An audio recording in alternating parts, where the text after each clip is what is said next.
Imaginez décrocher votre téléphone et entendre les conversations de toutes les personnes ayant leur téléphone à l'oreille en même temps. Cauchemar pour certains, ou si comme moi vous êtes amateur de potins, peut-être rêve. Pour éviter ce scénario abominable, il est nécessaire que nos téléphones soient capables de filtrer toutes les fréquences qu'ils reçoivent pour distinguer les fréquences qui correspondent à notre conversation et rejeter les fréquences correspondant aux conversations des autres.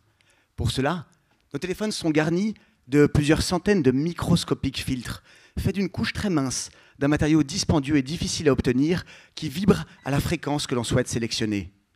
L'épaisseur de ce matériau, de l'ordre d'un millième de l'épaisseur d'un cheveu, détermine la fréquence à laquelle le filtre fonctionne.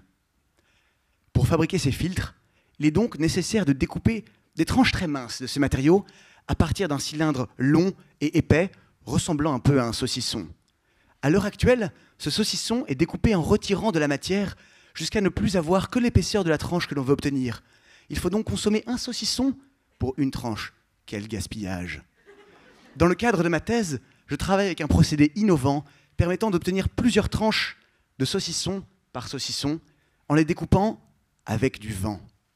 Avec du vent, c'est-à-dire avec du gaz, et plus précisément de l'hydrogène, le gaz le plus léger existant dans l'univers, dont les atomes sont séparés, puis accélérés et projetés avec force à la surface du matériau, dans lequel ils s'implantent à une profondeur qui dépend de leur vitesse. Puis on chauffe ce cylindre implanté.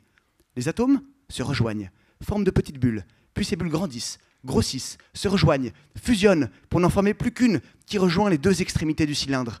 La partie de matériau située au-dessus de cette grande bulle est décrochée. Bravo, vous avez découpé un saucisson avec du vent. Mais hélas, ce procédé interagit avec les propriétés du matériau et notre saucisson au fromage est devenu un saucisson aux noisettes. Or, je suis allergique aux noisettes. La tranche tout juste découpée est inutilisable. Au cours de mes recherches, et en modifiant un petit peu le procédé de découpe, je me suis rendu compte qu'en changeant l'hydrogène et en le remplaçant par de l'hélium, ce gaz léger qui sert à gonfler des ballons dans les fêtes foraines, il était possible d'éviter cet effet parasite. De plus, en modifiant la manière de chauffer le matériau, je me suis rendu compte qu'il était possible de transformer cet effet parasite qui nous empêche de fabriquer le matériau en un effet, une propriété nouvelle que l'on peut exploiter pour envisager de remplacer les filtres qui sont encore faits avec un saucisson complet par tranche par des filtres avec lesquels on peut faire plusieurs tranches par saucisson et donc moins dispendieux et plus économe en matériaux très difficiles, très coûteux et relativement rares à obtenir. Bientôt, ou en tout cas je l'espère, tous les filtres présents dans nos téléphones seront faits de ces matériaux découpés avec du vent.